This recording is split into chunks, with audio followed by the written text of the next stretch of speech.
Hey, and welcome to a new episode of Be a Fan podcast. My name is Prime, LOL. I am happy to be with you all here. Just taking some time. We'll get Cubby on soon enough, and he's stuck in traffic. Hardworking man. But we are going to just start things off. It's been one crazy heck of a first half of a split 2, and now we're heading into split 3. So there's second half of split 2 where we actually have best of threes. That's what I mean. So we actually have a lot of stuff to talk about, and then I have no other pleasure than to have our one and very own Cubby back on the show just to break down for us what his thoughts are. I know he was vouching for a certain team, and I really want his thoughts on what is it going to be like now that we're headed into more of the group stage.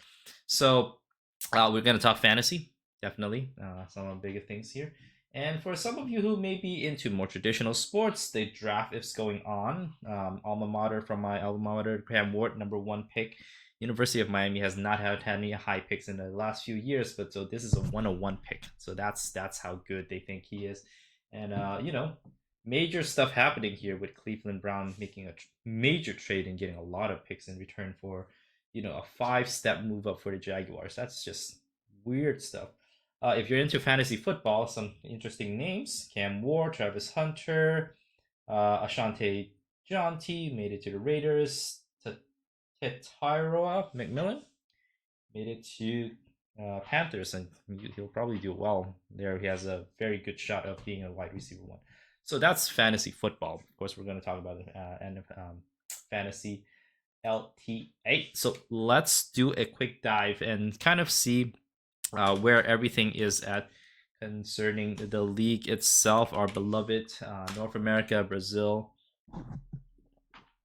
So some of your thoughts I'm curious about, for any of you who are playing the fantasy, or did you like it? It certainly made me want to watch a little bit, follow the South a little bit longer. And I'm looking at some of the standings here.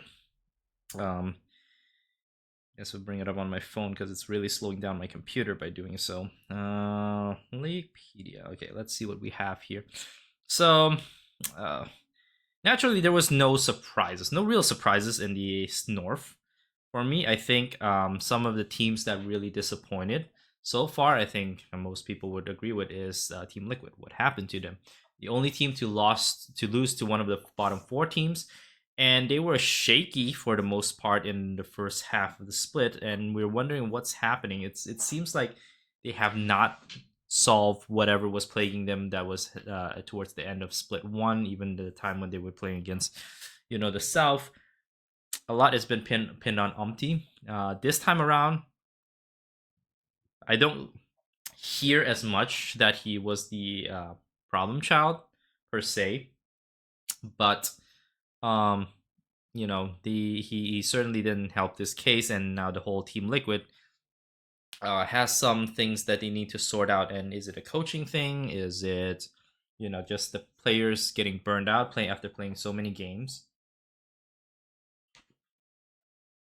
Lots of questions. Now, perhaps one of the teams that many people were looking forward to, whether they can carry that momentum after week 1, going, the first weekend they went undefeated, right? And then they carried that momentum. Of course, they only beat down on the lower ranked team Lion, and our dear old adopted team to the north from the LLA, Lion. They played fairly well, solid, I would say, but towards like the latter half of week 2 and 3, we kind of see once they hit really tough opponents that it's hard for them to keep up that same type of gameplay. And I think they went 0-3 in the last Super Week. Nevertheless, something to look forward to. A team that's not part of the top 4 made it interesting. Team 100 Thieves, still, top 3 team for what it's worth, but their games were not clean by any stretch. But they do have a winning condition, and that is team fight. And they still continue to thrive in chaos. Many people say this is not sustainable. I mean, I would tend to err on that side that it is not sustainable for for 100 thieves to be just able to I don't know, stay atop of the league in such a manner in the way that they play. A team to look out for, I still think they belong in the top three. And joining me is our friend Cubby. I'm just running through what happened so far in Split 2 of the LTA. I'm curious about your thought. We're going to dive into one of the big predictions you made kind of early in the season. But we will go into what your thoughts are going into this second half of Split 2, so to speak. So just some global ideas. What do you think about, walking into best of one again and going through these last 3 weeks? It's funny. I was kind of bummed I didn't bring this up on the last Hotline League Hmm. because I think it would have been actually like a fun talking point, just given that we have Fearless Draft now that's being adapted globally. Mhm. I'm kind of curious. This is like the last batch of best of ones that we get for LTA, like, Yeah. as a whole, right? Because it kind of stunk going back into that, just knowing that. Like, first off, I completely understand why Riot did what they did, right? Initially, it was supposed to be Fearless Draft just for Split 1. Fans loved it. They made a quick change, which I think fans enjoyed going into Split 2. And Hmm. the schedule was supposed to be a double round robin of best of ones, but that's not a very fun format with Fearless Draft. So they made the swap. They added studio days, which is fantastic. Um, I get when I say that there's like absolutely no complaints to Riot. I think they did a great job with this format given what was scheduled. But like, if we're gonna have Fearless Draft, it feels like best of one is an outdated format. Yeah. And I'm really curious if that is the end of best of ones we end up getting. And I really feel like fan sentiment shown through with that as well. Just the fact that we did go from like lane swaps with Fearless Draft, which I think made for a really interesting and flexible meta. And then when you remove both of those, I think that things got a little bit more stale. Yeah. And that has been one of the big talking points, like for me, as like looking at this Cloud9 team that I think is undoubtedly like on paper and like what they've shown in the Rift, the strongest team that we have in Hmm. LTA right now, but that wasn't the best one format. And for me, it's like they're a clear top two team. I know they beat FlyQuest. I didn't think that game was a very playable draft for FlyQuest. So it's going to be really interesting now as we go into the best of threes.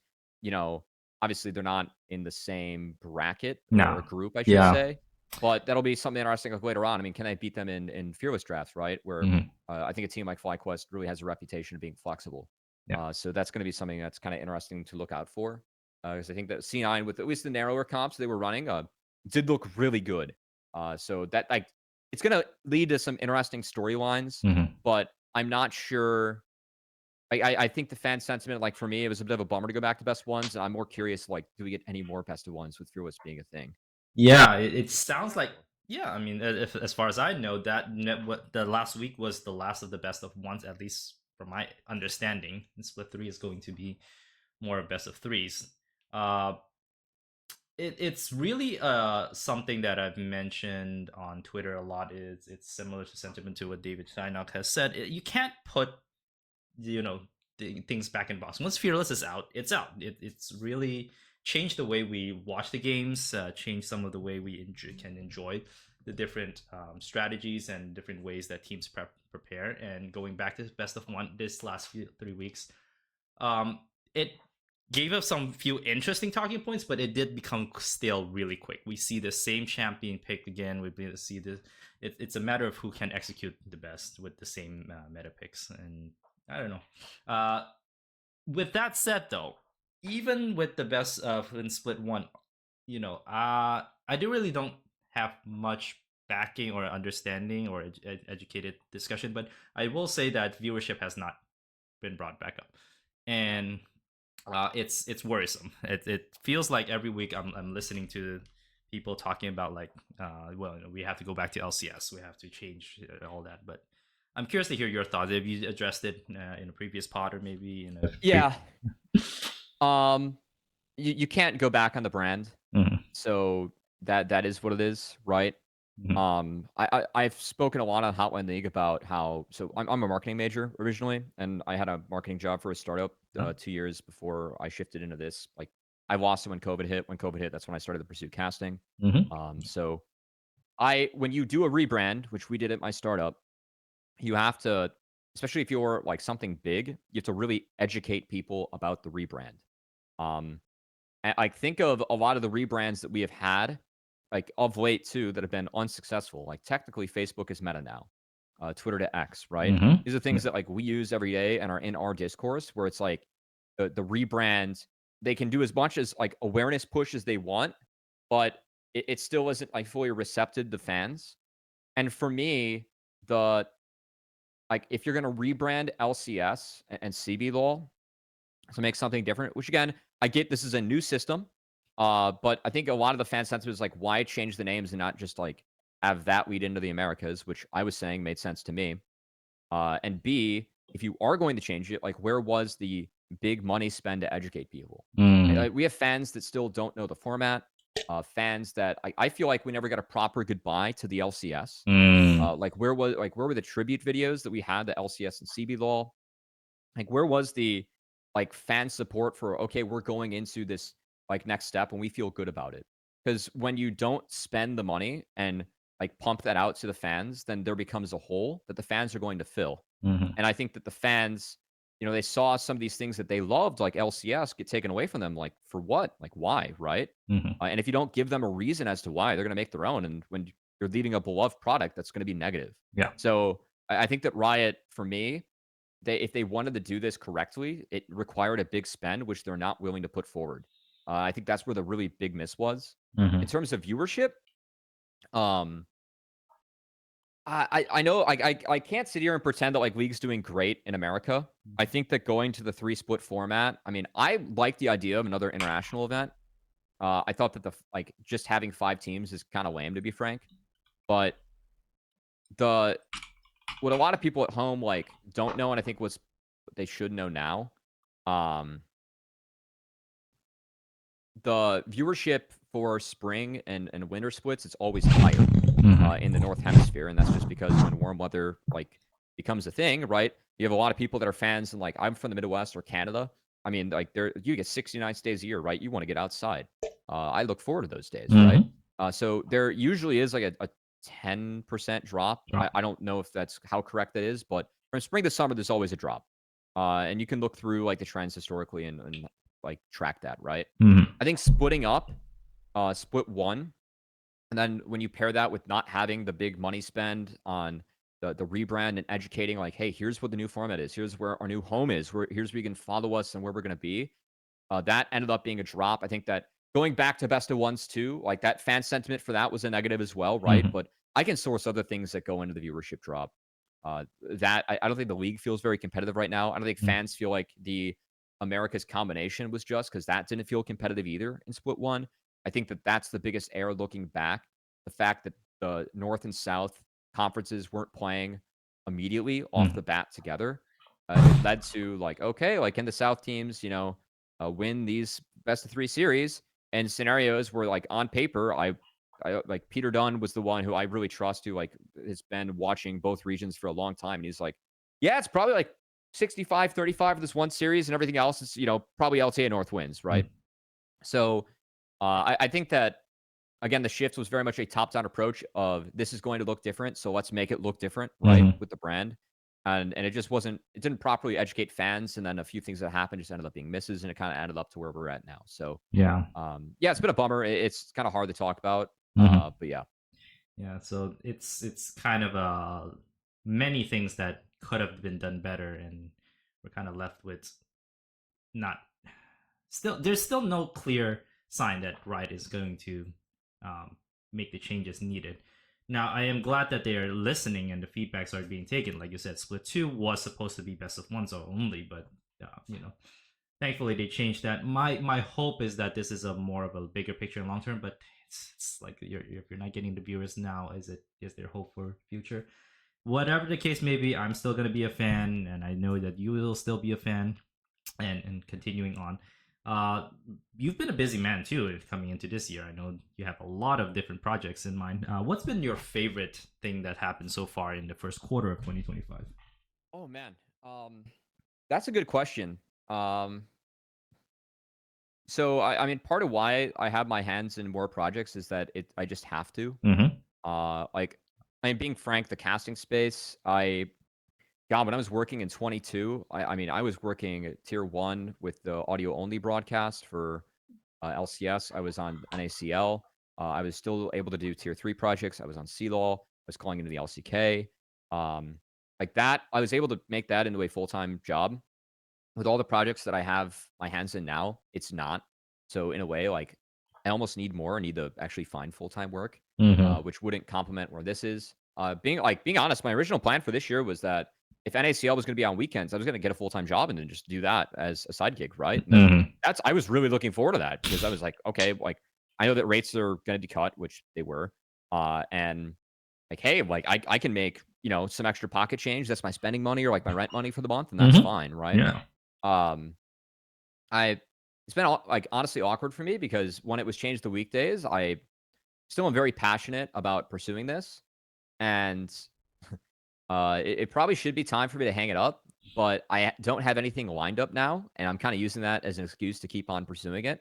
Mm-hmm. And in me fashion, I'm trying to pursue it as hard as I can. It's been fun getting co-streaming rights for stuff. That's definitely essential and at least helping me along. Hotline League, I always love that because I'm able to connect with the fans. Sometimes in my position, just like following this and following it for so long, it's really hard to just be generally a fan because Mm-hmm. I know so many of the parties involved and want to generally like genuinely root for the people that work hard and I feel like deserve it. Yeah. So that always connects me to the fans. I'd say that I'll give a personal and then a professional answer. Personally, my alma mater, Miami University, they had me cast the MAC finals. So Oh, it's called the nice. BMCA. Yeah, yeah. So I got to work with student casters for that and call in.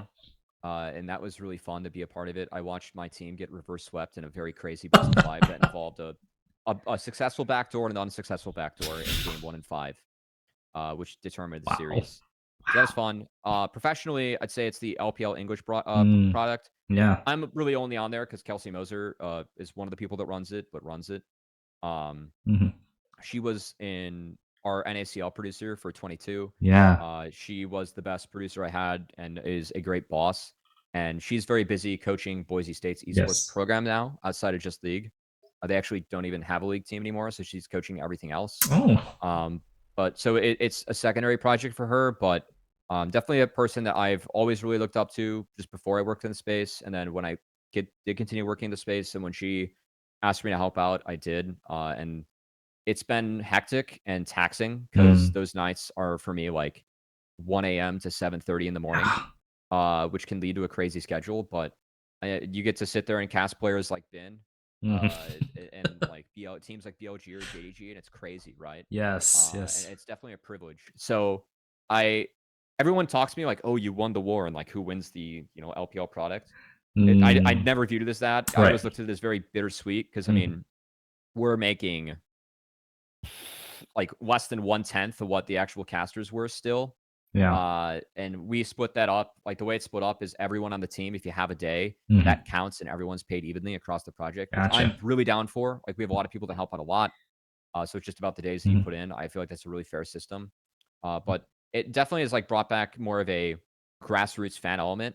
And the fact we get to like cover those games is crazy. Yeah. And to see the fan reception of that, I feel like so far has really disproven the co-streamers are going to overtake broadcasting because Mhm. that was the solution they gave to LPL. That's the solution they gave to LTA South. You know whose co-stream they featured when Dom was not able to co-stream LTA South this past weekend? It was the LTA South unofficial broadcast that's headed up by like people like 4x4 and RMC and a lot of others that do good work. So Mhm. I think that this theory of Riot, we can just have co-streamers, which again makes very much business sense for them, has Mhm. somewhat been disproven by the fandom still following these traditional broadcasts and wanting to Yeah. have that. And I've very much enjoyed being a part of that Mm. for this split. I think that's been very unique, and it's Yeah. still a negative, but I'm trying to view the glass half full. I'm sure So yeah. it's you're putting in a lot of work, man. I mean, some days I'm just wondering where you're gonna get sleep. There's like no time. And part of that is also fun. I mean, I saw this. What is it? NIP against, was it JDG? It's like crazy something, 60 kills game, and it's like that's the LPL that you all get to cast Yeah. regularly on the regular. And then you have the NACL, and then also involved in some capacity with tier one. So really, more energy to you, and continue to send support your ways, and you and your team. I think um, this is not a fun space without you all. Can get definitely say that. Um, so thank you for sharing that. It's the year is there's still a lot of unexpected things that are happening. I'm just sensing like each split something new is going to happen. But we're gonna dive in and look into a little bit on the LTA. This conversation, these invitations was brought in because you mentioned of the bottom team, you are pitching your hat for Dignitas, and that was what, Yes. week one? That was before split 1, and I doubled down for split 2. Yes. All right. We have how many games? About let's see, that two couple, roughly 10, 11 games of Dignitas. Where are you standing right now? What are you seeing? Are you still as confident? Are you, you know, taking a thoughtful step? Yeah. It's hard to be as confident, just given what we've seen from Dignitas. So my reasoning for having the most confidence in them out of the bottom 4, um, I thought that team actually, like, given how young they were, had a lot of room to grow, Mm-hmm. and Rigby has been able to execute upon that with teams like EG or helping out with C9. I feel like their teams can show growth. Um, I figured that this team would be decent in lane and early, and then have mid game woes, just given the personnel, which for me has actually kind of been true, right? I feel like that is in a way this team in a nutshell. Mm-hmm. Uh, it's been at a few different spots, right, where Surdy has been worse in lane, but actually better outside of lane than what I Yeah. thought. Uh, And for me, Shaden's been a lot worse than I thought overall. Like, Shaden's not playing that well right now. Mm-hmm. I think that's been the biggest gap because I saw Shaden and Surdy playing really well together as a duo in FlyQuest Challengers. Mm. Obviously, this isn't another level, but I thought that each were good enough players where they could translate it to this level, and we haven't really seen that yet with them playing well as a tandem. I'm not sure if it's a team thing where they have been playing more towards bot side, which to be fair is kind of the meta right now. Um, but yeah, I feel like they haven't improved to the rate where I thought they could, because I thought looking at this roster that they would have the most room to improve. Mm-hmm. And I have a lot of faith in people like Surdy.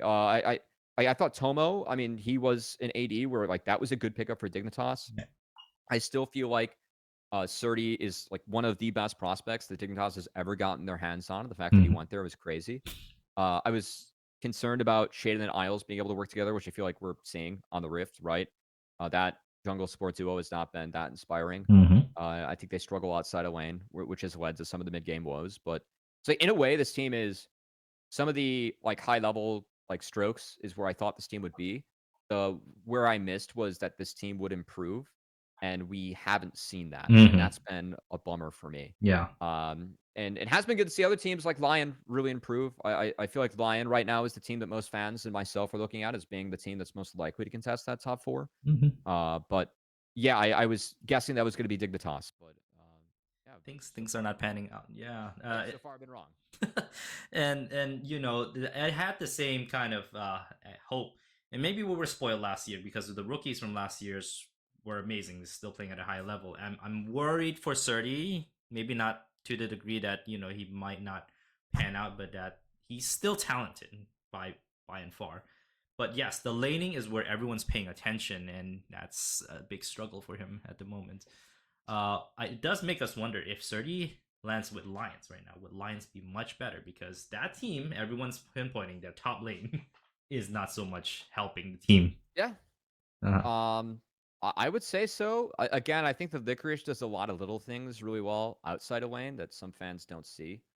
mhm. When I did a project with Razvan, old coach for EG's LCS squad, who also was a challenger top laner like back in the day and is now a positional coach, where we went over uh, all the top laners for LTA, and we condensed down the scouting report that like teams use, but we pretty much had 10 categories where we rated players from 1 to 10, and then we put it on a sheet and just saw where our top laners fell.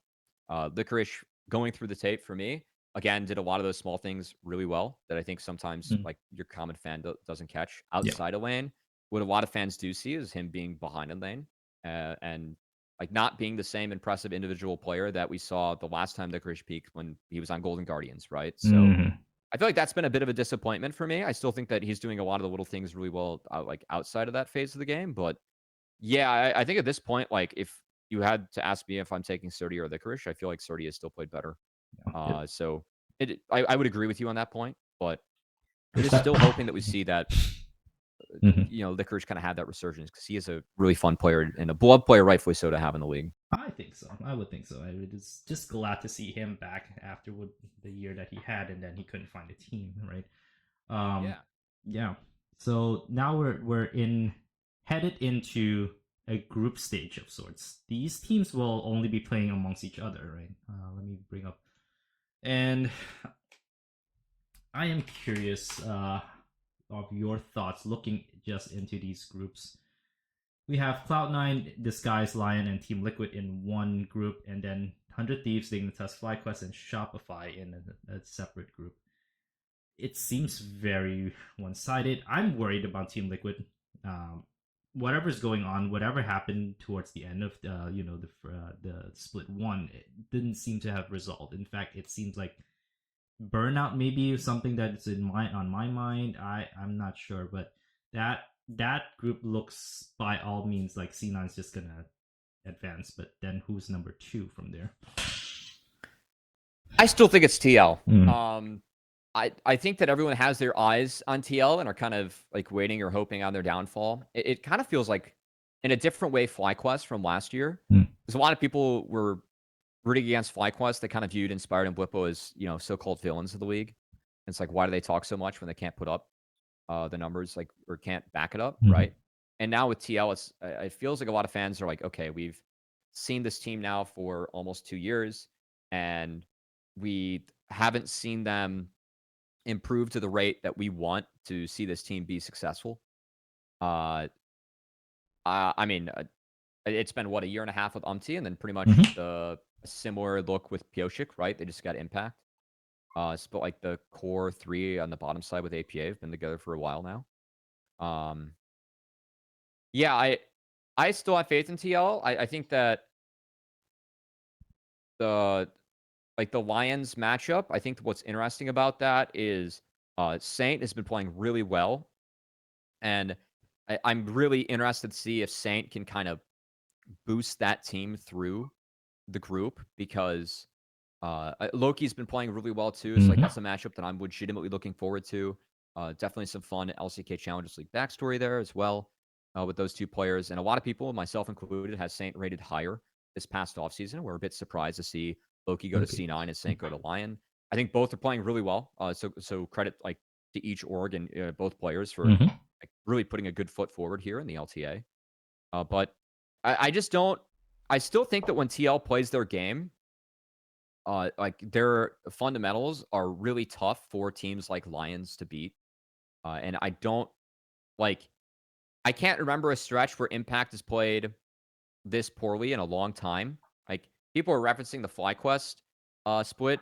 I cannot emphasize enough how like much of FlyQuest issues were not Impact's problem. Because Yes. like thinking back there, he was the one person where it's like, wow, Impact is just being elo held by his team that like can't put it together, right? He was trying to drag that team with Exactly. Yeah. whatever they were going through. It was a very talented team, but Impact was the one that was trying to drag them to the victory. Yeah. So for me, it's just like I have to believe that Impact is going to be better when push comes to shove, Mm. because that is always done in his career, and I can't remember a stretch where he's kind of looked like this in a long time. And then I think Umti is, everyone is critical of Umti, and for me, like knowing him from the Fred Briand days, like this is Umti as a player, right? He's going to be streaky. He's going to have ups and downs. You take the good with the bad with him. And to be fair, I think he's actually been better this split. I feel like more people have been talking about Impact or APA than Umti. Yeah. Like he's had good and bad games, whereas last split it felt like he just kind of had bad games until finals where he played well. So I still have faith that TL makes it out, and then Lions as well. I don't think DSG can fix their No. issues fast enough. No. That poor team. Yeah, Love them. I think they bring in a lot of good like fun, but that team is not. I think there's gonna have to be a change there for them to look better. And from what I've been hearing, there might be. But yeah, that'll be kind of You can keep that one off the record. Well, we'll see. Mhm. One question I do have in mind right now: how many NACL teams would be able to beat this version of Disguise? 3. We have a Three. really strong. We have a Mhm. really strong top 3 right now in NACL. It's been a really long time since I've been able to say that. I feel like when the TLA roster was a thing with Bradley and Jan, Ayla, Armeo, and all that, I actually thought that team it would have been a potentially a playoff team. Mhm. So like out of the 10 teams, I thought they were like 6 maybe. It's been a long time since I had this much confidence, but yeah, I actually feel like Right. our like Dark Zero might be a playoff. Like they would be a top 6 team, I think, right now in the league. I think they take down Dignitas in their current form as well, and would be really competitive, honestly, with the bottom 4. Because like I know that Dignitas is getting some beef. I feel like Shopify Rebellion has also been really poor, and they have a lot more experienced names. So like in a way, that might be just as, if not more, concerning. Mhm. And then Lion's been the bright spot out of the bottom 4, right? Yes. So, but yeah, if anyone's been watching NACL, and I know that we have a lot more eyes on it, I've been so shocked to see how many like Redditors just talking about Dark Zero. Because those are the threads that I check, but they're playing really good league. Of course, that would be Maryville's team going under Dark Zero Dragonsteel, but that's a good team. Like Yuji should be at the next level. Zamudo is someone that might be considered at the next level as well coming up here. Spyrax is someone that I don't know if he still wants to go pro or not, but if he did, I would be preaching like should be at the next level. And they're the best team we have right now in NACL, like ahead of Luminosity Gaming and Near Airport, who of course have a lot of pedigree in those names. Those are so. I think the bottom 4 of NACL, or sorry, the bottom 4 of LTA North and the top 3 of NACL would actually be really competitive right now. Man, they might consider expanding. I know with franchising partnership, all that, blah blah blah, but that could have been a fun tournament just to see like how many can you beat, how many are more than qualified. But yes, Zamudo, Yuji are 2 of the names that I constantly hear in our LTA Discord, and with good reasons. They are the ones, and hoping to earn a spot in the tier 1. I get to see that, and that probably I might be even more excited about that part. Like, who might take DSG spot next year? That okay? I mean, maybe they have something here to keep us interested. We'll see. I think that it's really tough for DSG. Like they could improve, but yeah, at the moment, I would say like again, I think those 3 teams would be really competitive with the bottom 4 of LTA North. And just for our listeners who haven't been following on, this is not the same DSG team that won the NACL last year. Right? Was it last year? No. So the DSG team that won NACL was 2 years ago. 2 years ago. They ended up being Shopify Rebellion. Yeah. Because that was Fake God, Tomio, Zazel, and then Young and Beach were the carries, mid and AD. And then the one last year, it was like Tenacity was on there. That's right. Young was on there. I think it was Zazel. It was No, he was always came in at AD. I'd have to pull up a clip to find the rest of the roster. Yeah, DSG they made a lot of changes, and frankly they needed to because they were a middle of the table NACL team at best. Last year, okay, but we heard the excitement from them 2 years ago when they won. This was a team that have the backing of a very well-known streamer. Yeah. And that was another big thing that happened this year was streamers kind of pitching their hat into the LTA space, being co-owners of Shopify Rebellion. Now, I really wish that team did much better. They have some lone bright moments, but they can't seem to have a complete game. I have yet to see a complete game from them this year. And I don't know what it is. Maybe it's, Seos not having enough time with the team yet. Maybe Palafox isn't the answer mid. I'm not sure. Yeah. I think that really, like, when I look at that team, the only player I can actually look at is playing well is, like, I just feel bad for Contracts. Because it feels like Contracts is, like, doing his best to make anything happen or keep things together, but no one on that team is really living up to, like, where they should be or what they could be. I was actually pretty critical of, at one point, Shopify Rebellion, so they have, like, a mini series they put out. And the first episode they did the owner, Mhm. who was a ex-competitor, I believe, in StarCraft 2 himself. Like came in and was like, "Hey guys, like you guys have all won before. Now we have to figure out how to win together." And it really feels like that's how that roster and that lineup was put together. Uh, and it just doesn't make sense to me. I really don't. I do think that bringing Devontae in was actually the right call Mm. because I feel like he has experience working with some of the players on there, and I think very highly of Devontae. Just his approach of if we get the most out of the person, we can get more out of the player Mhm. is I think really important for these guys, and might complement Revan really well, who I've always viewed as a savant when it comes to this game. Mm. But Devontae, I know for a fact has really good people skills. That's what he was at, like doing at FlyQuest. It's Quest, pretty yeah. rare you get teams that talk about the impact that people have, like people wise. But Mhm. that was very common with Demonte. I just again like when that owner said that, I felt like okay, this is how this roster was put together, and we didn't do our homework for like actually who is the best player now. And it doesn't feel like they've been able to come together at all. So that's been a bit of a bummer. Mhm. Well, hopefully some more time and given some more comfort or like some time to gel together. But it is a bummer. I was hoping to see a bit more competitive, even though it's more or less expected the results itself. But I think they can they have a lot to improve. I'll need to talk to Cloud about a little bit more about what he's seeing. So he's been high on this team since day one, right? So you know that's kind of a LTA in a nutshell, and now we're turning into the second half with best of three. We should be able to see some, maybe hopefully new storylines, but at the end of the day, we still expect the top four teams to be in the playoffs, right? It's like Mm-hmm. C9, FlyQuest, 100 Thieves, Team Liquid. All right, so let's spend a little moment here. Have you been playing LTA Fantasy, Cubby? I have. I saw that Yes. you pulled it up. I just pulled up my own. I haven't been doing that well. I gotta say, I didn't realize that it was like marketplace based until this past week. Yes. I thought they reset the market every week. You just got Mhm. 55 coins. I Right? didn't realize that like you can get more of that based on how you do.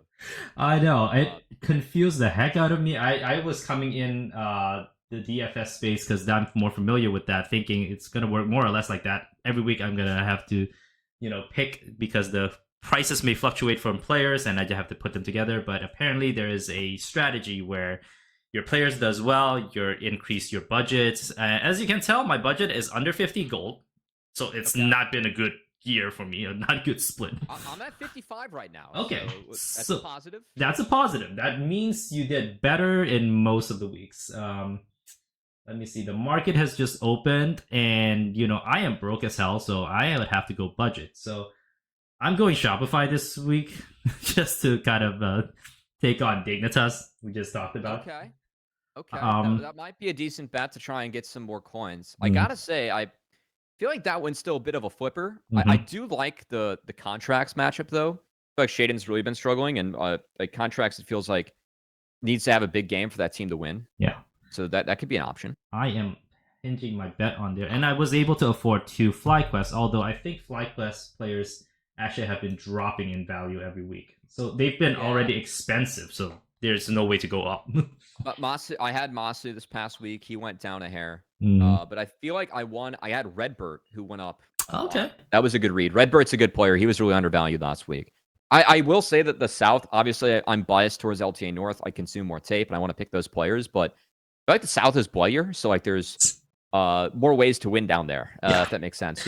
Absolutely, absolutely. There's some crazy games from time to time. I think last week was one of those weeks where I felt like LTA North had more points, put up more points, but overall, I think the South has a bit more of a chaos now. This is what killed me. Vivo Keyed. I didn't bet on You them the did bet on first Vivo? 2 weeks.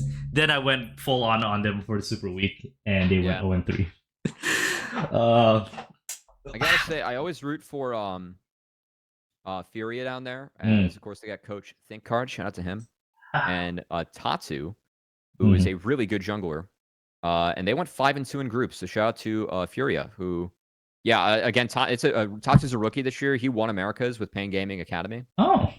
And I know, like, talking with XU when he came back, it's like, dude, Tatsu and I, like, we became friends. That guy's the man. I think he's really good.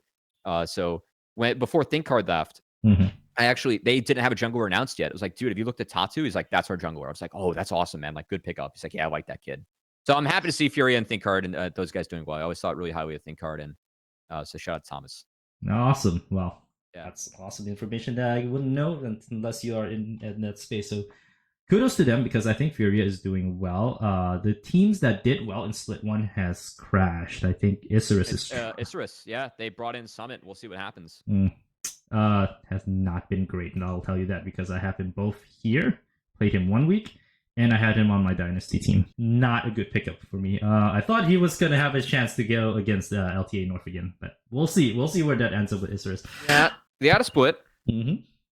So coming in. So what are your thoughts this week? Where are you going with your budget of 55 gold? Ooh, okay. Let me pull up. I'm gonna have your marketplace on this monitor, and then mine on this one. Sure. I feel like this is gonna be very matchup pending. And like obviously the best way to go about this is to who wins their best of 3, with ideally being an upset victory, right? So for me, this upcoming week, I will say that the Pain Leviathan series, I'm not caught up on the tape, but standings wise, that is a chance to maybe close the gap, along with the Isurus Astral versus Vivokid, because you could say that like Vivokid's on a downturn and Isurus Astral like severely underperformed. So for me, honestly, the LTA South is kind of interesting right now. I also know that like I also very much favor the Red Cannons over Fluxo, who have looked really poor. Yeah. And that one might be. I feel like that's where I actually might make some points. I know that that's LTA South, but like for me, those are the matchups where like I think Brunts looks really good, or Brunts. Right? Yeah. Or Brancy, I forget exactly how it's pronounced, but for me, like that's a player I'm actually looking out for this week. In terms of the LTA North matchups, let's see what we got here this week. So I gotta say, I've not. Seems very one-sided for one of the matchups. For at least it's C9 against Disguise. People are gonna jump on it. Frankly, it might be a good week to invest in Impact going up against Licorice. Again, just like trends. I feel like Impact's really undervalued right now. So that one might be a good. Impact is cheap. It's only 8 gold. Yeah, Impact's very cheap. I will say that the way that TL plays, though, like that's probably not going to be a bloody series. So I think that 100 Thieves FlyQuest, like unironically, might be a fun one just because the odds of that being bloody are so much higher. Just given how 100 Thieves plays, and I feel like FlyQuest are kind of. When that matchup happens, it feels like FlyQuest are okay to get down and dirty. Yes. Like if I'm just going to be biased historically. Yeah. Given that 100 Thieves loves to fight in chaos, and you want to target games that has a potential to score high in deaths, either side. So yes, I'm looking at that, but I can't afford anyone. Whipple is like 15.3 gold. Whipple's way overvalued right now. And Spart's expensive. It's just, like Whippo just being where he's at. I mean, that like just be what it do. I believe that River is also still really highly valued too. Let's see. River is he's up there, 13.3. Yeah. That's more than a third of my budget.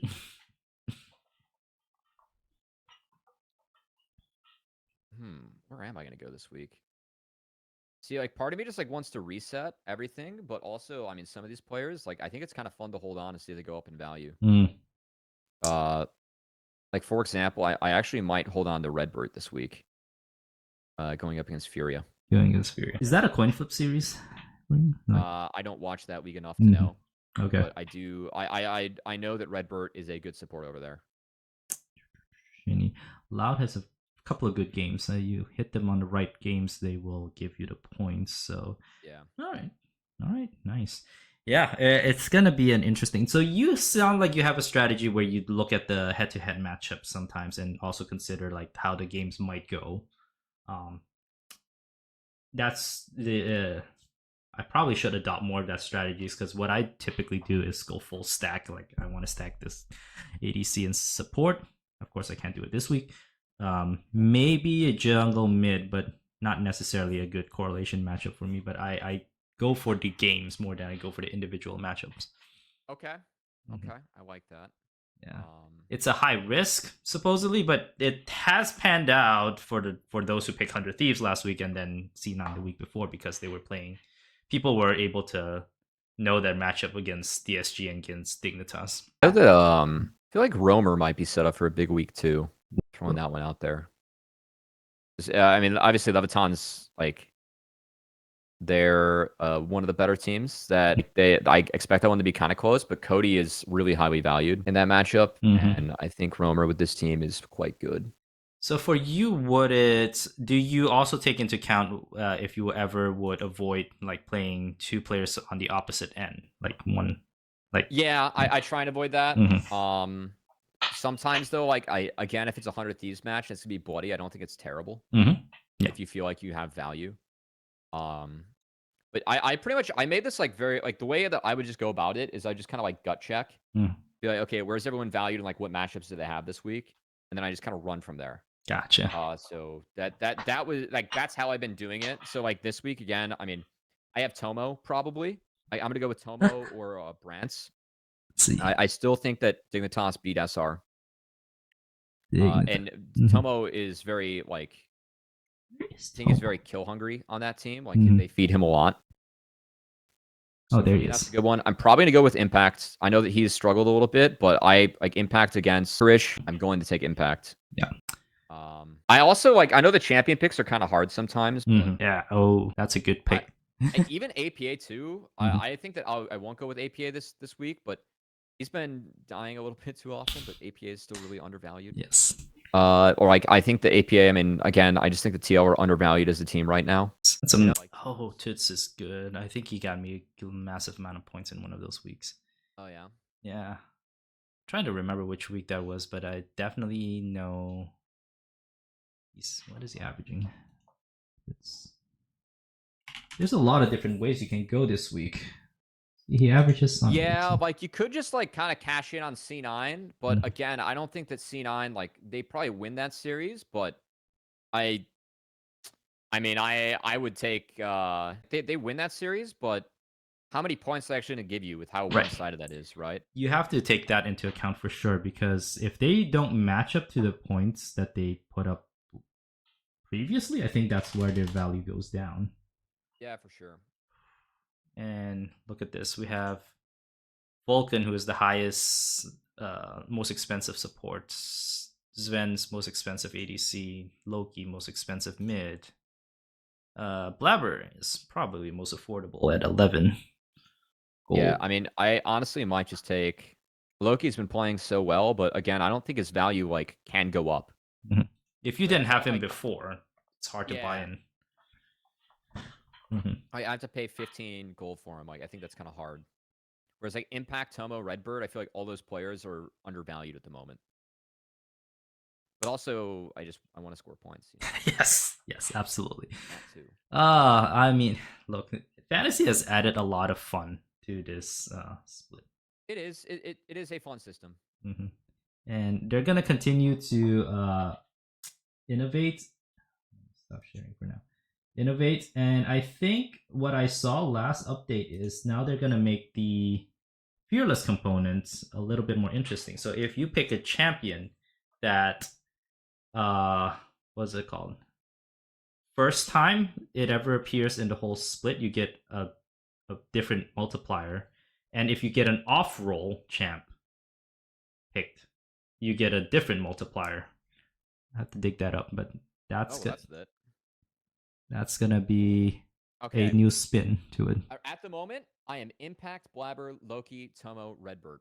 Okay. And that comes out to costing 53. Okay. So you're saving the 2. I'll save the $1.50. I think that Tomo is just the one that's like really hungry in that team. I think Impact's undervalued. I'll go with, I had points available, so I think Loki smashes, right?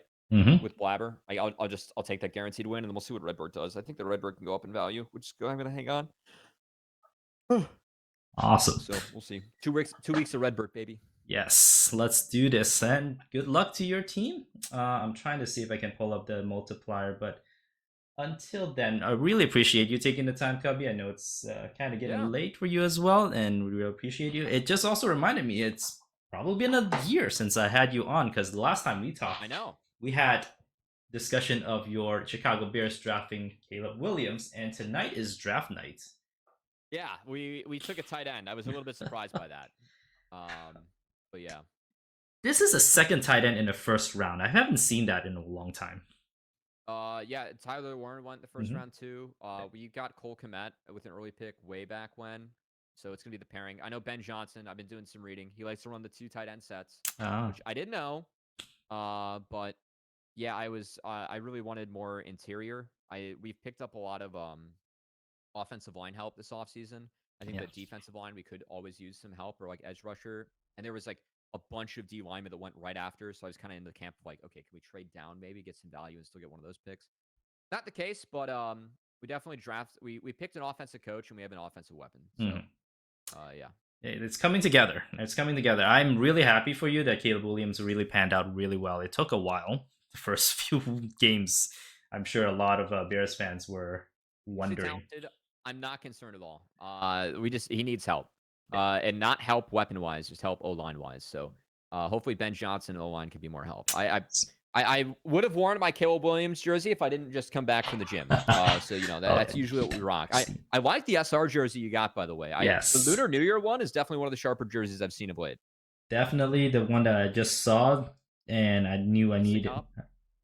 Yeah. Instacop. Instacomp. That's right there. They convinced me. And then absolutely the other drop that they had this year for $20. How can you beat that? Yeah, so that was cool. That was actually really badass. There's no way they made money off of selling their jersey for that, but the fact they just wanted fans to like get involved and hop on the Ludwig train is actually really cool. That was really cool from SR. And so fans continue to be on the lookout. I think Shopify is one of the teams that really want to connect with their fans. So be on the lookout, follow their social, and definitely watch their content. Good, constantly in contact with Retro and love the work that he's doing. All right, here is the last thing then, Cubby, just to show. I don't think they've posted this yet, but this is the fantasy update I was talking about.